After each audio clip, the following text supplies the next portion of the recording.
Bismillahirrahmanirrahim. Assalamualaikum warahmatullahi wabarakatuh. Alhamdulillahirabbil alamin wassalatu wassalamu ala asrofil anbiya'i wal mursalin wa ala alihi washabihi majma'in. Amma ba'du. Terima kasih anak-anak masih tetap setia untuk mengikuti mata pelajaran 4 di Lab Science khususnya untuk kelas 5. Kali ini pembukanya lebih fresh, lebih baru ya. Oke, sekarang kita masuk ke Robani. Oke, dalam video pembuka kali ini Pak akan menyampaikan pesan bahwa menuntut ilmu adalah takwa, menyampaikan ilmu adalah ibadah, mengulang ilmu adalah zikir, dan mencari ilmu adalah jihad. Abu Hamid Al-Ghazali. Oke, itu perkataan Abu Hamid Al-Ghazali. Selamat datang di Robani. Jadi sebelum kita mulai pelajaran, marilah kita sama-sama berdoa. Berdoa, mulai. Raditu billahi rabban wa bil islami dinan wa bi Muhammadin nabiyya wa rasulah. Rabbi zidni ilman warzuqni fahman. Oke, berdoa selesai. Oke, selanjutnya marilah kita ikuti pelajaran untuk di pembelajaran Pak di Lab Science. Selamat belajar. Assalamualaikum warahmatullahi wabarakatuh. Oke, kembali lagi di pembelajaran ilmu pengetahuan alam. Kita sedang berada di pertemuan keempat ya untuk kelas 5. Kemarin kita sudah mempelajari tentang sistem gerak atau alat gerak atau organ gerak pada hewan. Sekarang kita akan membahas tentang organ gerak pada manusia atau sistem gerak pada manusia. Oke, seperti yang Pak jelaskan kemarin pada video-video sebelumnya, bahwa setiap manusia itu melakukan aktivitasnya untuk melakukan pergerakan sehari-hari. Bergerak merupakan pada video sebelumnya ya, Pak sudah jelaskan bahwa bergerak merupakan kegiatan berpindah tempat, baik sebagian ataupun keseluruhan dari bagian badan. Bergerak menggunakan tangan seperti ini, ya ini namanya bergerak sebagian, tidak berpindah tempat, itu juga bergerak. Bergerak dengan cara berpindah secara keseluruhan, artinya semua badan kita berpindah, itu juga merupakan bergerak. Manusia dalam melakukan segala aktivitas sehari-hari tentunya melakukannya dengan melalui proses pergerakan. Sekarang kita akan mempelajari tentang sistem gerak pada manusia. Pertanyaannya, apa sih sistem gerak itu? Oke, sistem gerak merupakan kerjasama yang dilakukan oleh organ-organ. Oke, ini merupakan sistem gerak secara singkat saja ya, biar kalian paham bahwa sistem gerak merupakan kerjasama yang dilakukan oleh organ-organ. Pertanyaannya, organ-organ apakah itu? Oke, di sini organnya meliputi tulang atau rangka. Kata lain tulang adalah rangka. Kemudian selain tulang ada otot. Selain otot ada sendi-sendi. Kenapa sendi-sendi? Karena ada banyak sendi ya. Oke, jadi sistem gerak itu merupakan suatu kerjasama yang dilakukan oleh organ-organ. Organ-organ itu mana dia Pak? Organ-organ itu terdiri dari ruang rangka, otot, dan sendi. Oke, kemudian dalam pertemuan kali ini kita akan membahas tentang tulang atau rangka saja. Oke, kita akan membahas tentang tulang atau rangka. Oke. Seperti yang kita ketahui bahwa tulang memiliki fungsi utama sebagai alat gerak pasif. Oke, tulang ini fungsi utamanya adalah sebagai alat gerak pasif. Kenapa dikatakan sebagai alat gerak pasif? Artinya, tulang hanya bisa bekerja atau bisa bergerak apabila ada bantuan dari otot. Oke, tulang hanya bisa bekerja atau hanya bisa bergerak atas bantuan otot. Maka otot dikatakan sebagai alat gerak aktif. Oke, paham ya? Tulang atau rangka disebut juga atau fungsi utamanya yaitu sebagai alat gerak pasif. Kenapa alat gerak pasif? Karena tulang atau rangka ini hanya dapat bergerak apabila ada bantuan dari otot sebagai alat gerak aktif. Oke. Kemudian apa sih fungsi rangka pada manusia? Oke, sekarang fungsi rangka. Ya, rangka sama dengan tulang ya. Fungsi rangka yang pertama adalah sebagai penegak tubuh. Penegak tubuh. Oke, kenapa sebagai penegak tubuh? Ya, bagaimana tubuh bisa tegak ya? Bagaimana misalnya kita bisa berdiri? Bagaimana tangan bisa mengangkat beban? Ya, intinya bagaimana tubuh itu bisa tegak tanpa adanya rangka atau tulang itu sendiri. Jadi, fungsi tulang yang pertama sebagai penegak tubuh. Fungsi tulang yang kedua yaitu sebagai pembentuk tubuh. Pembentuk tubuh. Jadi, tubuh tidak akan ada bentuknya ya, seperti sekarang, seperti kepala yang melingkar, badan yang memanjang ke bawah, tangan yang panjang, kaki yang panjang. Itu karena ada rangka di sana, sehingga rangka dapat membuat tubuh itu memiliki bentuk. Oke, fungsi rangka yang ketiga yaitu tempat melekatnya otot. Apa? Tempat melekatnya otot. Oke, jadi di dalam tubuh kita ini ada tulang ya. Tulang itu membuat tubuh kita tegak dan tubuh kita berbentuk. Dan di tulang itu sendiri menempellah otot-otot ya. Jadi di tulang itu sendiri, misalnya Pak gambar tulang di sini. Oke. Misalnya Pak gambar tulang di sini. Nah, disinilah tempat melekatnya otot-otot itu sendiri. Nah, ini otot. Ini tulang.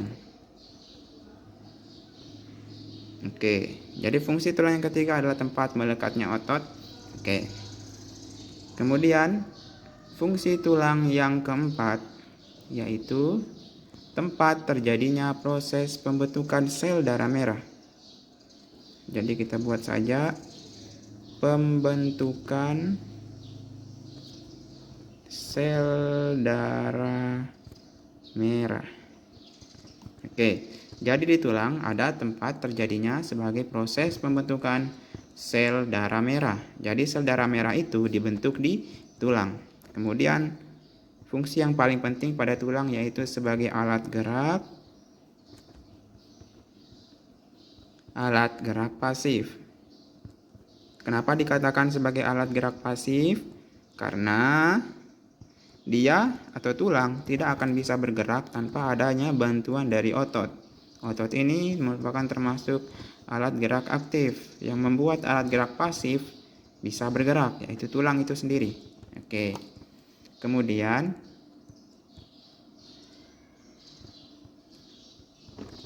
kerangka atau badan manusia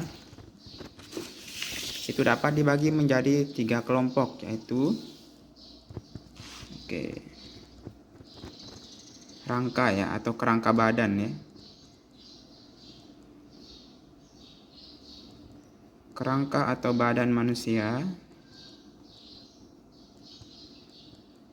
Oke, itu dibagi ke dalam 3 kelompok. 3 kelompok. Kelompok yang pertama yaitu bagian tengkorak. Bagian tengkorak. Kelompok yang kedua yaitu bagian badan. Kemudian kelompok yang ketiga yaitu bagian anggota gerak. Oke, jadi ini bukan badan ya, ini rangka. Oke, rangka pada manusia itu dibagi ke dalam 3 kelompok. Yang pertama bagian tengkorak dari atas ya, dari kepala, bagian tengkorak. Kemudian yang kedua bagian badan. Yang terakhir merupakan bagian anggota gerak. Kita bahas yang pertama, yaitu bagian tengkorak. Di bagian tengkorak pada sistem gerak manusia tersusun atas tulang-tulang yang bentuknya pipih. Oke, bentuknya pipih ya.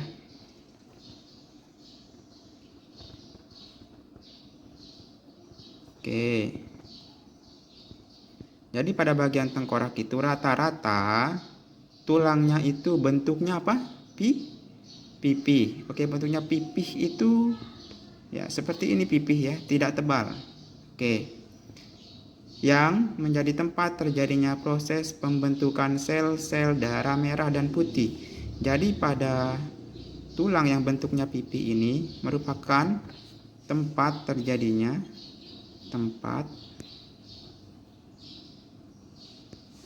pembentukan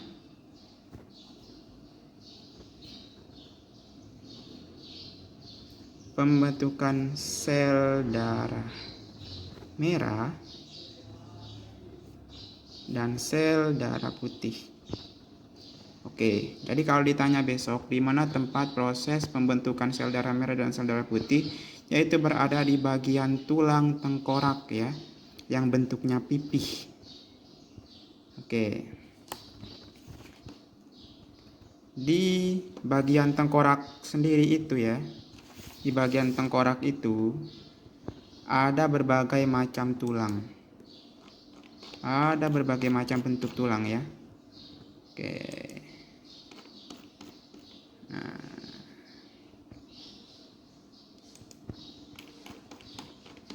di sini ada beberapa tulang yang ada di dalam tengkorak itu sendiri. Nah, di sini Pak bisa tunjukkan di sini. Ini merupakan contoh gambar dari tulang tengkorak. Jadi tulang tengkorak itu terdiri dari ini ya. Ini merupakan tulang ubun-ubun namanya. Kemudian di bagian tengah ini merupakan tulang pelipis. Di bagian belakang kepala ini, nah disinilah tulang tengkorak itu ya. Kemudian di bagian mulut bagian bawah disebut dengan tulang rahang bawah. Kemudian ada tulang lidah ya sedikit di sini. Kemudian di sini ada tulang rahang atas, di bagian atas gigi atas ini ada tulang rahang atas. Nah, di sini ada tulang pipi ya, yang di pipi kita itu ada tulangnya ya, jadi tulang pipi namanya. Kemudian di hidung kita juga ada tulang hidung sehingga bentuknya seperti hidung yang mancung, ada yang pesek juga ya. Kemudian di sini ada tulang air mata. Oke, tempat keluarnya air mata. Kemudian di sini ada tulang baji. Oke. Di samping tulang pelipis dia tulang baji. Kemudian di atas ini adalah tulang dahi ya, atau tatak kita itu ya.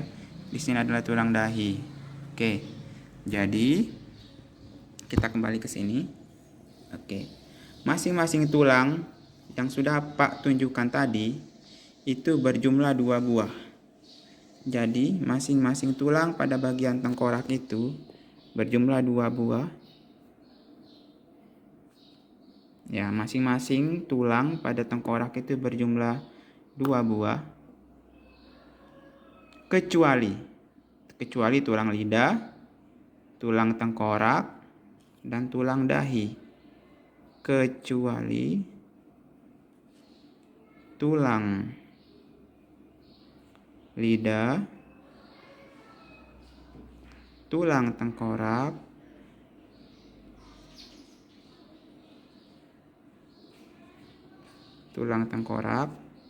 dan tulang dahi. Masing-masing berjumlah 1 buah. Oke. Jadi tulang tengkorak itu terdiri dari yang pertama tadi. Ya, kita lihat di sini. Ya, biar kalian paham ya. Ada tulang ubun-ubun, tulang pelipis, tulang tengkorak, tulang rahang bawah, tulang lidah, tulang rahang atas, tulang pipi, tulang hidung, tulang air mata, tulang baji, dan tulang dahi. Sekarang kita tulis di sini. Yang pertama adalah tulang ubun-ubun.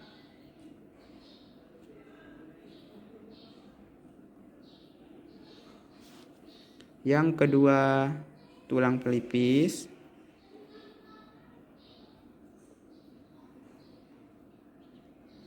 yang ketiga tulang tengkorak,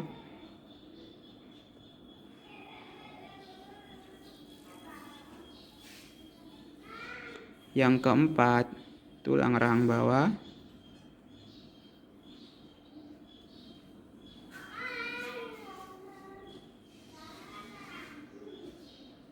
yang kelima tulang lidah,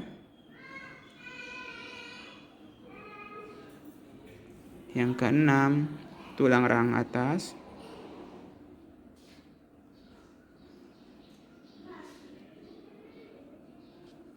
yang ketujuh tulang lidah. Tulang lidah sudah ya. Tulang pipi, yang kedelapan tulang hidung,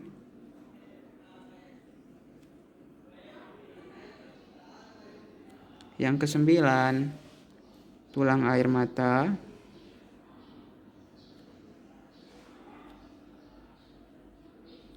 yang kesepuluh tulang baji,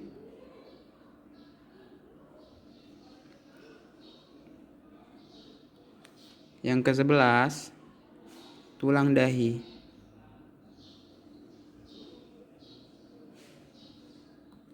Jadi di bagian tengkorak, ya tengkorak kita itu ya, di bagian kepala itu ada 11 tulang. Ada tulang ubun-ubun, tulang pelipis, tulang tengkorak, tulang rahang bawah, tulang lidah, tulang rahang atas, tulang pipi, tulang hidung, tulang air mata, tulang baji, dan tulang dahi. Jadi semuanya ini berjumlah 2 buah, masing-masing berjumlah 2 kecuali tulang lidah ini 1 buah. Oke, tulang tengkorak di bagian belakang tadi ya, itu 1 buah. Dan tulang dahi. Mana dia tulang dahi? Nah ini 1 buah. Selain tulang tengkorak, tulang lidah, dan tulang dahi itu berjumlah 2 buah. Contohnya pipi kita ya. Pipi kita itu ada di kanan dan di kiri. Jadi jumlahnya 2. Artinya selain tulang tengkorak, tulang lidah, dan tulang dahi itu jumlahnya 2 buah. Oke. Cukup sekian dulu untuk video pembelajaran pertemuan 4 kali ini. Semoga anak-anak dapat memahami materinya dengan baik dan diulang-ulang lagi videonya supaya dapat mengerti dan paham tentang materinya. Semoga anak-anakku semua dapat mengerti apa yang Pak sampaikan dari awal hingga akhir. Jadi Pak ulang lagi. Oke, di sini ada sistem gerak pada manusia. Sistem gerak itu sendiri merupakan kerjasama antara organ-organ itu ya. Kerjasama antara organ-organ. Organ yang mana Pak? Ada tulang atau rangka, ada otot, ada sendi-sendi. Jadi kerjasama antara tulang, otot, dan sendi ini menghasilkan suatu sistem gerak. Namanya sistem gerak pada manusia. Sekarang kita akan membahas tentang tulang. Tulang itu sendiri merupakan alat gerak pasif. Kenapa dikatakan sebagai alat gerak pasif?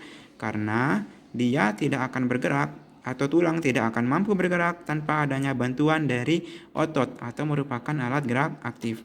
Fungsi tulang yang pertama, penegak tubuh. Tubuh bisa tegak karena ada tulang. Yang kedua, pembentuk tubuh. Tubuh bisa berbentuk seperti tangan, seperti hidung, seperti kaki, seperti badan, seperti panggul. Memiliki bentuk karena ada pembentuk tubuh di dalamnya yaitu tulang. Fungsi yang ketiga yaitu tempat melekatnya otot. Jadi gambarnya seperti ini. Misalnya ada tulang, kemudian di tulang ini ada melekat otot atau menempel otot itu sendiri. Kemudian di dalam tulang ini terjadi proses pembentukan sel darah merah. Kemudian tulang merupakan alat gerak pasif seperti yang saya jelaskan tadi. Kemudian pada tulang atau rangka itu, rangka pada manusia itu dibagi menjadi 3 kelompok. Yaitu ada bagian tengkorak, kemudian yang kedua nanti di video selanjutnya ada bagian badan, kemudian ada bagian alat gerak ya. Oke, jadi ada 3 bagian, ada 3 kelompok dari rangka manusia, ada bagian tengkorak, bagian badan, kemudian bagian alat gerak. Oke.